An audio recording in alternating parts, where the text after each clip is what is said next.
Hello friends, how are you? Hope you are doing well. मैं हूं doctor प्रिया आर्य और मैं एक डेंटिस्ट हूं। तो आज इस वीडियो में मैं आपको एक और बहुत ही इम्पॉर्टेंट डेंटल ट्रीटमेंट के बारे में बताने वाली हूं।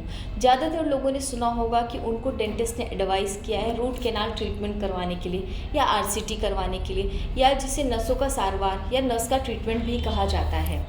तो बहुत से लोगों का ऐसा मानना है कि अगर उनका दांत सड़ गया है तो वो उसको निकलवा देंगे तो सॉल्यूशन हो जाएगा, लेकिन ऐसा बिल्कुल भी नहीं होता। अगर आपने एक दांत को निकलवा दिया तो उसके बाद और भी बहुत सारे दांतों से रिलेटेड प्रॉब्लम्स है जो आ जाती हैं। सबसे पहला कि जैसे कि आप खाने में आपको दिक्कत होने लगेगी। उसके बाद अगर आपने नीचे वाला दांत निकलवाया तो ऊपर वाले दांत को अगर ऑपोजिट फोर्स नहीं मिलेगा तो वो दांत ऊपर से नीचे ड्रिफ्ट होने लगता है। साथ ही साथ उस जो आर्च है जिसका दांत आपने निकलवाया है वो दांत में स्पेसिंग आनी स्टार्ट हो जाती है। अगर आपने टाइम रहते उस दांत के रिप्लेसमेंट में एक कैप नहीं लगवाया तब ये सारे इश्यूज़ आएंगे।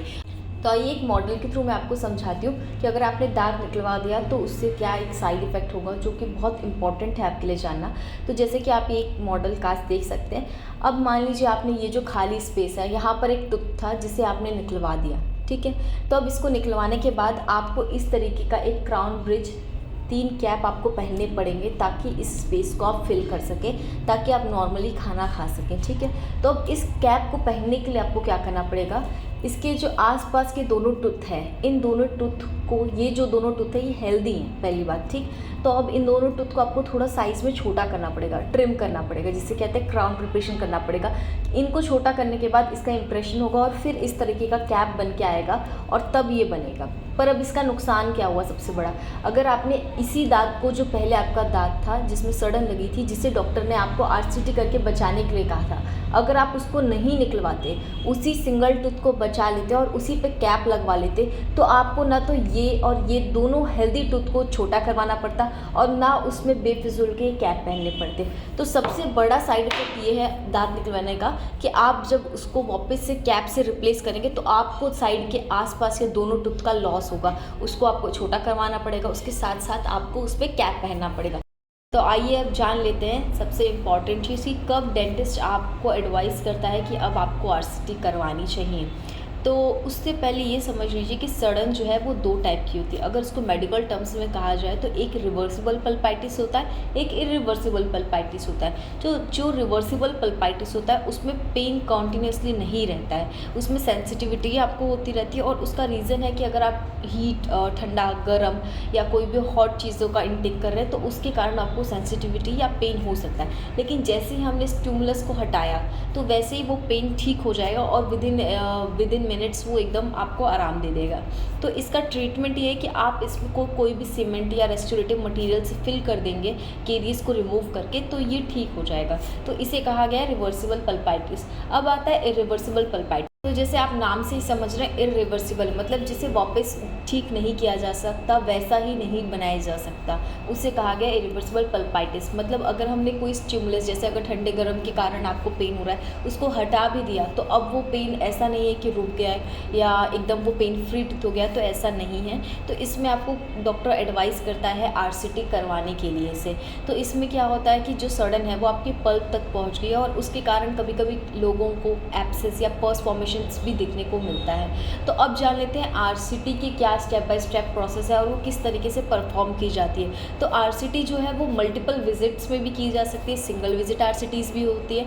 तो ये डिपेंड करता है कि डेंटिस्ट आपका टूथ स्ट्रक्चर देखेगा, किस स्टेज तक अभी केस पहुंची है या क्या उस टाइम का सिनेरियो है, उस हिसाब से विजिट्स और अपॉइंटमेंट्स डिपेंड करता है, ठीक है। तो अब जान लेते हैं स्टेप बाय स्टेप आरसीटी क्या होता है। तो सबसे पहले डेंटिस्ट जो है वो एक एक्सरे लेता है। तो एक्सरे से वो विजुअलाइज करता है पल्प चैम्बर को, रूट को देखता है, रूट फ्यूज़ है कि नहीं, या रूट का लेंथ कितना है, रूट कर्व है कि नहीं, उस हिसाब से वो एक्सरे को अच्छे से एग्जामिन कर लेता है। उसके बाद हम जो भी टूथ पे परफॉर्म करने जा रहे हैं आरसीटी, उसको जो भी नर्व सप्लाई करती है उसको एनेस्थाइज करते हैं। तब एनेस्थाइज करना मतलब सुन कर देना सिंपल लैंग्वेज में। तो अब जब टूथ प्रॉपरली एनेस्थाइज हो गया है, अब उसको पेन नहीं हो रहा है, तब हम स्टार्ट करते हैं आरसीटी प्रोसेस। तो सबसे पहले हम फर्स्ट विजिट में एक्सेस ओपन करते हैं। तो जो एक्सेस ओपन है वो हम ये डिफरेंट टाइप्स के बर आते हैं, इसमें राउंड बर से एक्सेस ओपन करते हैं। तो बर ये देख सकते हैं आप, इसमें डिफरेंट टाइप्स के बर, डिफरेंट शेप एंड साइज़ के बर्स अवेलेबल हैं। तो ये आपको इजीली मिल जाएंगे। इससे हम लोग एक्सेस ओपन करते हैं। अब एक्सेस ओपन को अगर मैं सिंपल भाषा में समझाऊँ तो एक्सेस ओपन मतलब हमें जो नर्व है उसकी सुरंग को खोजना है। तो या फिर वो जहाँ लोकेटेड है उसको हम पहले फाइंड आउट करेंगे। जब वो मिल जाती है तो उसके बाद ये डिफरेंट टाइप्स के फाइल्स हैं। सबसे पहले हम 10 नंबर की फाइल से स्टार्ट करते हैं जो पर्पल कलर की होती है। 10, 15, 20, 25 इस तरीके से हम लोग फाइलिंग करना स्टार्ट करते हैं। और जब इस तरीके से फाइलिंग, जैसे ये देख सकते हैं आप 15 नंबर की फाइल है, इस तरीके से फाइलिंग स्टार्ट करते हैं इसके थ्रू। और अब ये जो फाइलिंग है इसमें हम इस फाइल्स में EDTA लगाते हैं। EDTA ethylene diamide tetra acetic acid, इसको लगा करके हम उस कैनाल को क्लीन करते हैं। अब इसका काम क्या है, ये फुल्ली इरिगेट करता है कैनाल को और डेब्रीज फ्री बनाता है। साथ ही साथ कैनाल को एकदम स्मूथ रखता है ताकि इजीली जो फाइलिंग है वो हो सके और सारे के सारे डेब्रीज को रिमूव कर देता है। तो अब EDTA से क्लीन करने के बाद हम उसको एक छोटे से कॉटन में फॉर्माक्रिसॉल लगा करके उस कैनाल को छोड़ देंगे। फिर 1-2 दिन बाद उसको रिविजिट पे बुलाते हैं। तो नेक्स्ट विजिट में अब हम फिर से उस फाइलिंग्स के थ्रू कैनाल को एक बार और क्लीन करेंगे। अब जैसे ही कैनाल पेन फ्री हो जाएगी तो उसके बाद हम कैनाल के एपेक्स में कैल्शियम हाइड्रोक्साइड डालेंगे। इससे हम कैनाल को सील कर देंगे ताकि आगे फ्यूचर में चल के कैनाल में एपेक्स के थ्रू कोई इन्फेक्शन ना हो। इसके बाद हम इसमें GP डालेंगे। तो GP को ये इस तरीके से होता है जिसको हम गट्टा पर्चा भी कहते हैं, एक तरीके से नकली नस भी कहा जाता है। इसको हम डालेंगे, इसके ऊपर जिंक ऑक्साइड का पेस्ट अच्छे से लगा देंगे। उसके बाद इसको प्लेस करेंगे। तो अब GP डालने के बाद हम पेशेंट को 2 दिन बाद विजिट देते हैं ताकि हमें समझ आ सके कि GP बहुत एपेक्स के नीचे तो नहीं चला गया। और GP डालते वक्त हमेशा ध्यान रखें कि GP जो है वो एपेक्स से 1 mm ऊपर है। ये सेफ इनसाइड रखते हैं ताकि कभी भी हम जब ऑब्चुरेट करें तो GP नीचे ना चली जाए या उसको पेन ना हो, या फिर नीचे थोड़ा सा भी अगर वो परफोरेट कर गई तो फिर आगे जाके दिक्कत हो सकती है। तो अब जब वो पेशेंट नेक्स्ट विजिट में आता है तो अगर उसको पेन नहीं है तब हम प्रॉपर सीमेंटेशन डालेंगे, परमानेंट सीमेंटेशन, जो कि आप JIC से कर सकते हैं।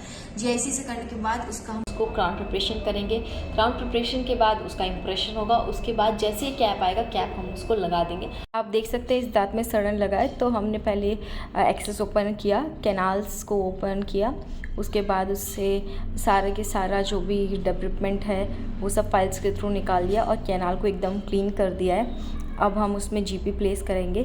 GP प्लेस करने के बाद उसमें सीमेंटेशन करेंगे और उसके बाद क्राउन प्रिपरेशन करके हम उसके ऊपर कैप।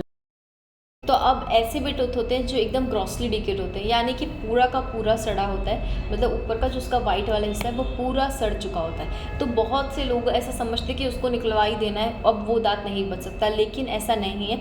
बहुत सी एडवांस टेक्नोलॉजीज़ आ गई जिसके थ्रू आप उस दांत को भी बचा सकते हैं। तो इस प्रोसेस में ऐसा कुछ खास डिफरेंस नहीं होता है RCT से। RCT का जैसे स्टेप बाय स्टेप प्रोसेस चल रहा है वैसा ही होगा, लेकिन जब हम GP डालेंगे, गट्टा पर्चा डालेंगे, तो उसके बाद उसमें एक पोस्ट करके एक प्रोसेस होता है जो हमें करना होता है। तो उसमें देखिए इस तरीके से एक किट अवेलेबल होता है। तो ये जो डिफरेंट टाइप्स की ड्रिल्स अवेलेबल हैं, तो ये ड्रिल हम करेंगे GP डालने के बाद। और ड्रिल करने के बाद वहाँ एक स्पेस क्रिएट हो जाएगा, उसमें हम ये फाइबर पोस्ट प्लेस करेंगे। फाइबर पोस्ट उसमें प्लेस करने के बाद उसको कॉम्पोजिट से अटैच कर देंगे। और जब कॉम्पोजिट डालने के बाद उसको एक क्राउन बिल्डअप करेंगे। जैसे पूरा ग्रॉसली डिकेड टूथ है उसके ऊपर फाइबर पोस्ट डल जाएगा तो पूरा एक क्राउन बिल्डअप हम उसके सपोर्ट से कर सकते हैं। और क्राउन बिल्डअप होने के बाद में एज यूजुअल वही इम्प्रेशन लिया जाएगा। इम्प्रेशन लेके हम उसका क्राउन प्लेस कर सकते हैं। तो मैं आपको एक वीडियो शेयर करती हूँ उसके बाद, या फ़ोटो उसमें डालती हूँ, जिससे आप क्लियरली समझ पाएंगे कि ये प्रोसेस है कैसा और इससे क्या बेनिफिट है। आप इस पिक्चर को क्लियरली देख सकते हैं, इसमें पोस्ट कोड प्रोसेस हुआ है, बिफोर और आफ्टर मेंशन है। तो अगर आपको मेरी ये वीडियो इन्फॉर्मेटिव लगी हो तो प्लीज़ लाइक करें, शेयर करें और सब्सक्राइब करें। और ज़्यादा से ज़्यादा लोगों को ये शेयर करें जिन लोगों को भी ऐसा लगता है कि दांत निकालना ही एक सॉल्यूशन है, तो ऐसा नहीं है। तो आप बहुत से लोगों को टूथ निकालने से बचा सकते हैं, उनको ये इन्फॉर्मेशन प्रोवाइड कर सकते हैं। तो प्लीज़ शेयर करिए। Thank you so much.